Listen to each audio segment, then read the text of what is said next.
Welcome back to another exciting episode of Taking Care of the Village. Thanks, first of all, to Christine Sandin and the wonderful staff at Sunset Cultural Center, Inc., and to our artists today, and to the people who are helping us produce a better video than my cell phone. And thanks to Amy Herzog, who's the amazing executive director for Visit Carmel, joining us today. She's going to tell us about the next phase in reopening the village for visitors. And of course, we always have the illustrious Mayor Potter with us today.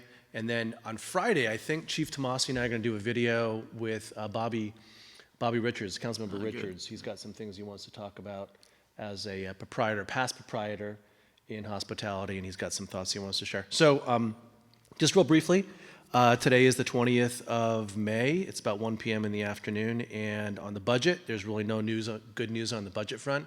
Mayor McLeod, my hair is getting a little shaggy, so I'm going to wear my hat today, but I'll try to look up as much as possible so you can see my beautiful, shining, smiling face. I want to talk to you briefly about an idea that we've come up with. Again, a couple weeks ago, the mayor and I were really keen on closing Dolores Street and putting out some tables in the right-of-way to provide some outdoor seating. We've kind of pivoted away from that, and I want to put a shout out to Kenny Spielvogel from Flaherty's in the Village Corner.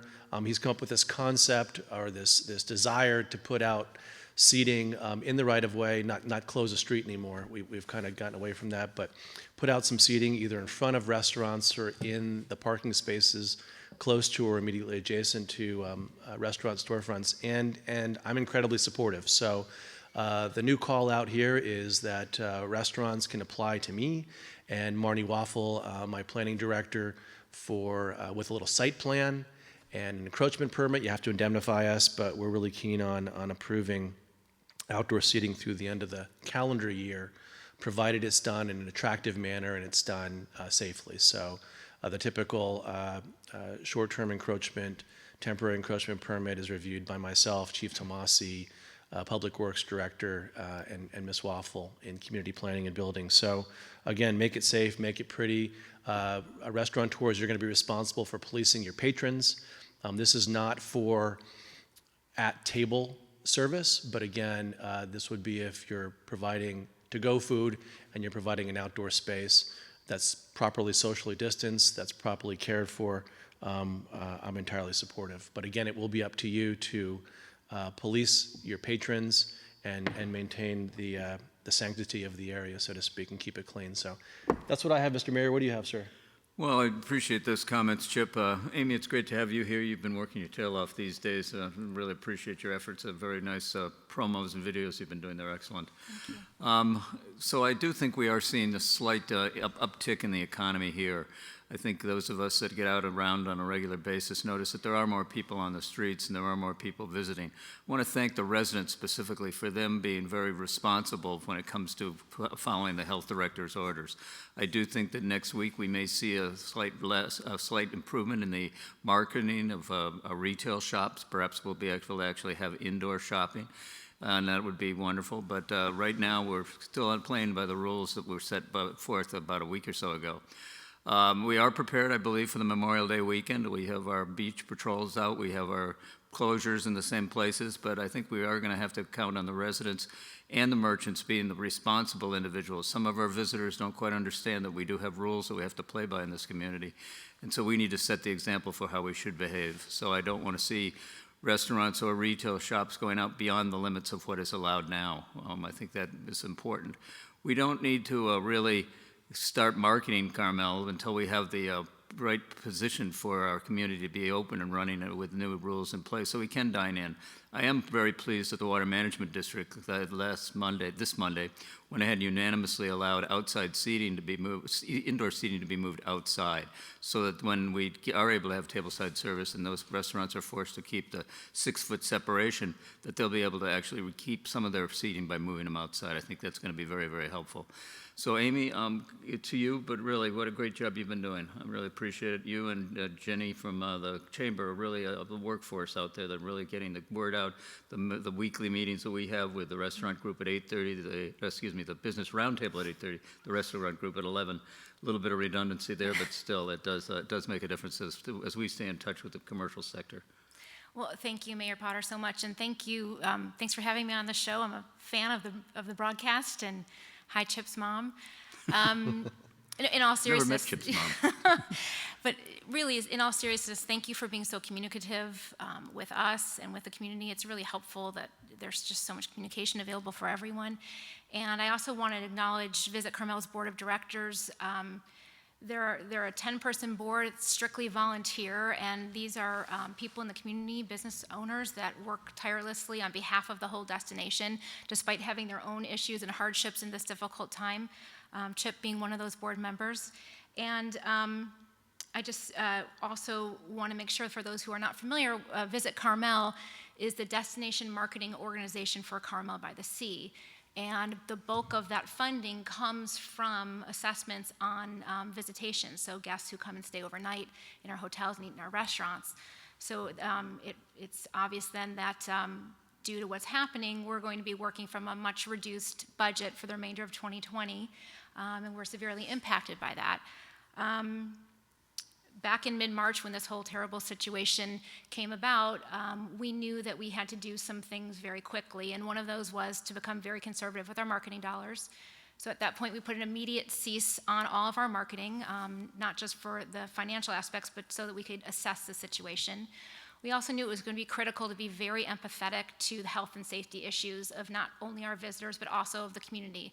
So we've carried that forward in every decision we've made since then. And we also knew that it was going to be even more important than ever to be very strategic in our marketing decisions and very targeted in our approach. So those are the kind of the tenets of what we've been doing in terms of marketing for the destination. And in this past 2 months, we've developed kind of a 4-phase recovery plan. The first phase was really just a very interesting message that we never thought we'd have to put out there in terms of marketing the destination, and that was the message of stay home.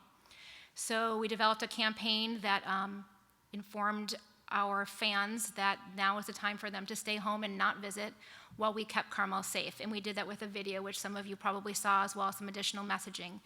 We also, for the first time, turned our attention more to a local focus from a visitor focus, and we did whatever we could to support the businesses that were staying open in order to serve the community, so especially the restaurants and some of the other businesses, what we could do to support those on a local basis, and also to just be kind of a conduit for the town and for the industry.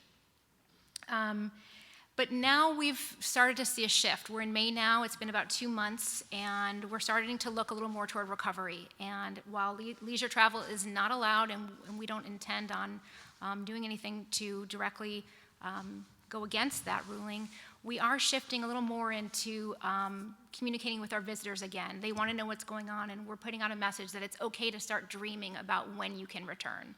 So Chip will have a link to a new video that we posted yesterday on social media with a new "It's Okay to Dream" and "What do you dream about doing when you get to come back to Carmel" type of video. And we're really proud of it. It's beautiful, of course. So you can see a link to that today, and please feel free to share that on Facebook or Instagram or whatever your social media channels are. And I also wanted to let you know that the Carmel Innkeepers Association has worked very hard to create its own set of guidelines for the hotels to be able to reopen. There are a lot from the industry and major hotel chains that have created their own guidelines, but Carmel is very unique. Most of our hotels have averaged 20 rooms only, and they're independently owned and operated. Some of them have completely unique rooms, and some are even just independent cottages. So they don't all necessarily fit into the statewide protocols. So the innkeepers have developed Carmel-specific protocols that are called the Carmel Innkeepers Clean and Safe Commitment. And we're going to be, Visit Carmel's working with them to launch that to all the hotels.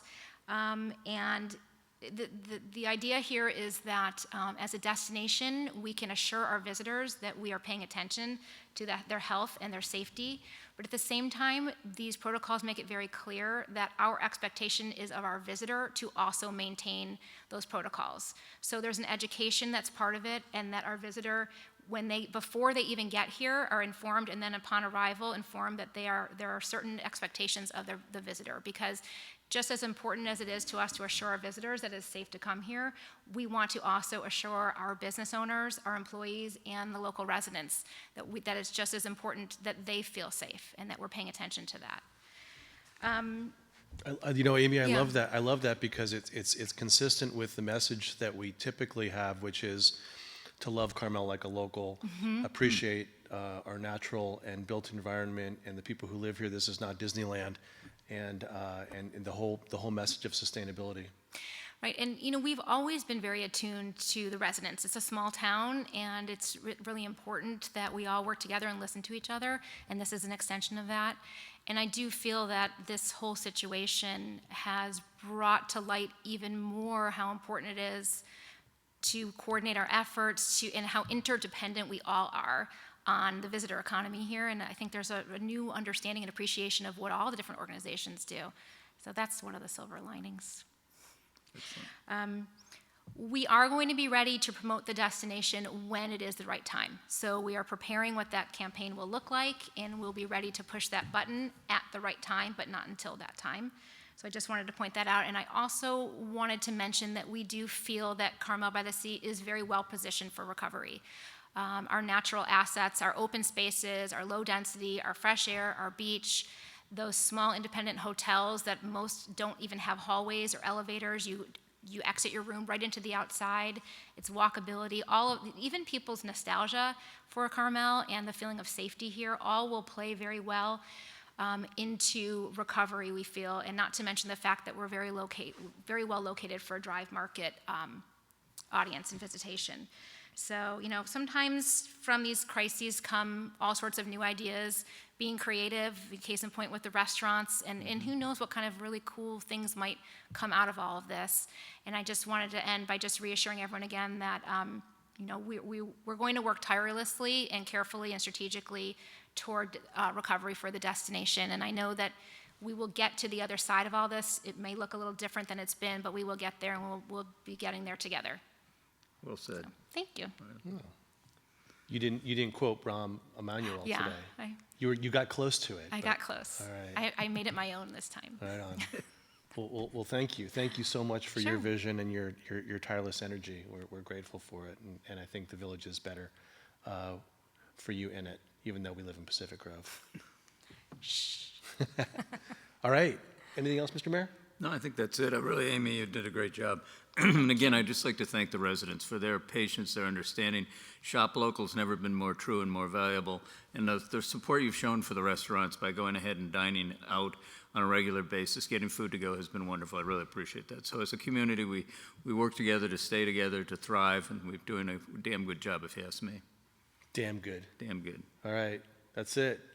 What do we say at the end? Yeah, what do we got? We had a little What is entertainment. it, Amy? I always forget what it is. I always struggle. Well, wash your hands, Oh, yeah, wash your hands. wear your mask, Wear your Take mask. good care, damn it. take good care. It's okay to take good care. Thank you. Thank you again. Thank you, Christine. Yeah, we get a little entertainment.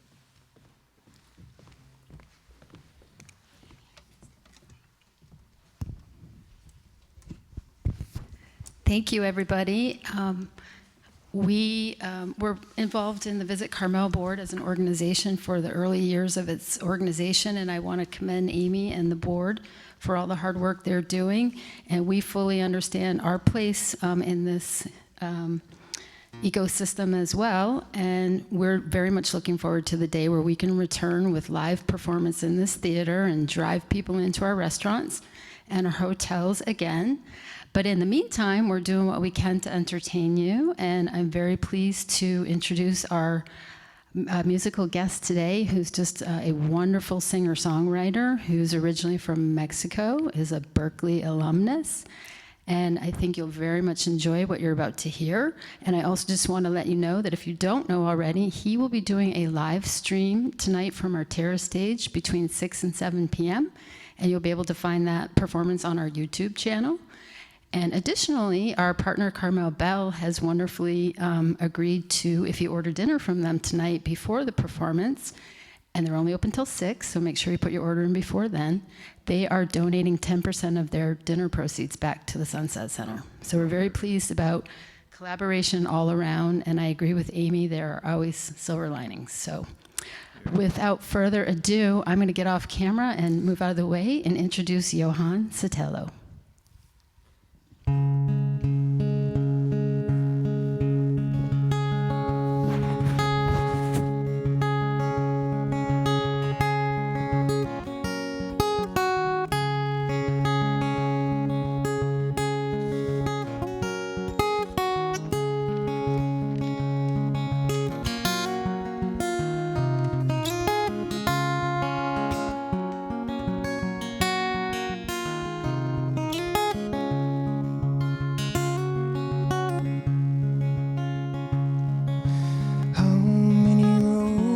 Must a man walk down before you can call him a man? Yes, and how many seas must a white dove sail before she sleeps in the sand?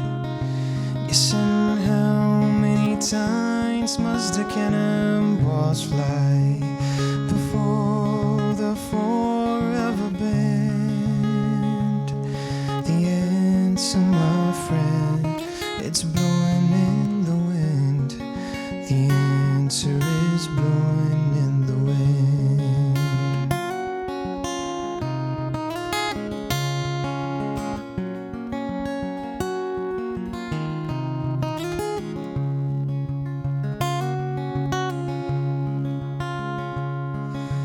How many times can a man look up before he can see the sky? Yes, and how many ears must one man have before he can hear people cry? Yes, and how many deaths will it take till he knows that too many people have died? The answer, my friend, it's blowing in the wind. The answer is blowing in the wind. The answer, my friend, it's blowing in the wind. The answer is blowing in the wind.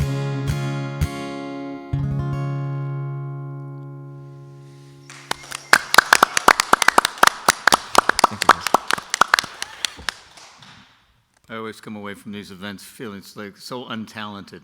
You've been such great performers. It's been spectacular, and this was another great one tonight. Thank you. Thank you, guys. Yeah, thank Unbelievable. you, thank you. Well I done. always get choked up. I don't know what's going on. Could you, next time, nothing sad.